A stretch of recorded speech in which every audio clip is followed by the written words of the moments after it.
Right, I'm here at the Eurofest speaking to Pete Walker. Now, Pete, how do you feel about the movies? There's loads of rumours going about that you've been off the scene. I'm totally off the scene. I retired from making films in 1983.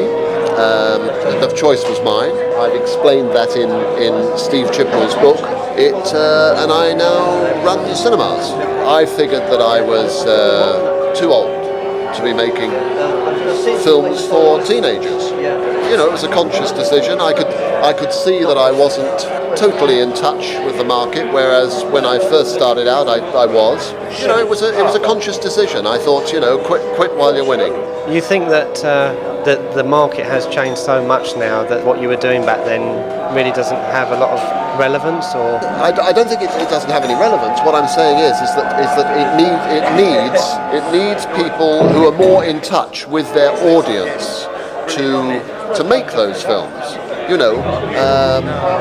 I was very conscious. In the early '80s, I was in my early 40s, and I thought, hey, I'm making films. Not so much House of the Long Shadows, because that was a nostalgia piece, and it was rather like Richard Attenborough making a film about the Empire. You know what I mean? It was a nostalgia piece. But pictures like Frightmare and House of Haunted Sin, and particularly films that were just exploitation, needed to have somebody that was aware of what the youth market wanted or were curious about. Do you know what I mean? You had to keep ahead. It's a form of education in a way, When I started making skin flicks, there was a tremendous curiosity. I mean, it seems silly now, but there was a curiosity about sex. I mean, nobody knew about sex. I mean, nobody was taught it. I mean, it was so, and that's very odd now to say, because I mean, but it just needed somebody more in touch. Of all the films that you've done, well, let's take the horror genre. What one stands out in what is most accomplished?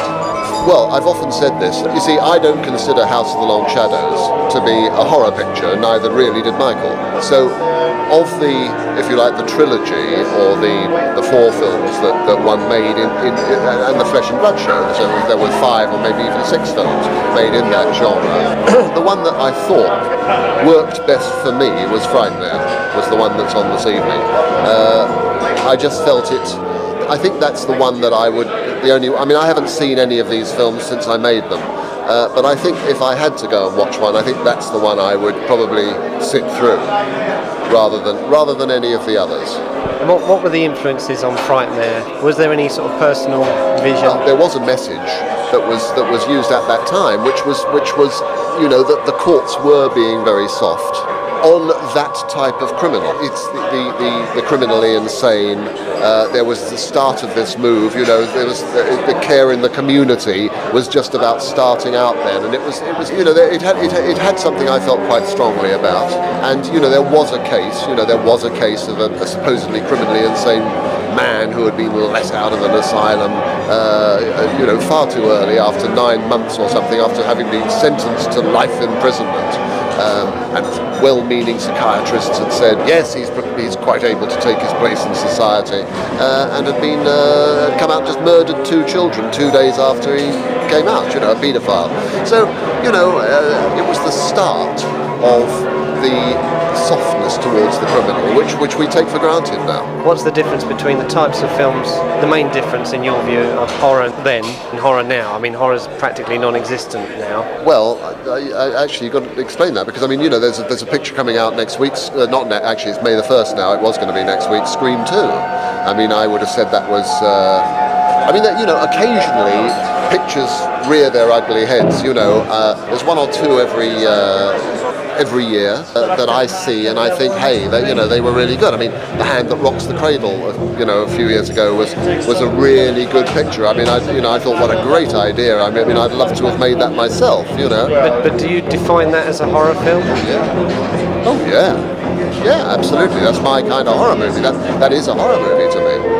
And Scream is a horror movie. Scream 2 will be. I haven't seen it yet, but I'm sure it will be. Do you have any nostalgia or I mean, I know you're not making films yourself now, but in terms of like the studios hammer was set up in this country. I mean, is there any hope for those types of things? No, I mean it's supply and demand. I mean horror films went out of vogue, generally speaking, because they did do what I expected that they'd do. They went as far as they could go, and there's you didn't get characters in these pictures anymore. I mean the whole idea is to I always felt, and maybe I'm wrong, I don't know, but the idea was to sort of build up a caring for the heroine or or whoever before you kill them. Then it's a shock and an emotion. Just to bring on a girl in a bikini and slaughter her. It's you might as well go and watch them chopping up meat in a butcher's shop. So I think it went as far as it could go. With Friday the 13th genre of pictures, which started well, and then they just tried to sort of out-exploit until eventually it reached a saturation point. But it'll come back. What do you think the main attraction is of a festival like this? Why do you think that the people that are here are here?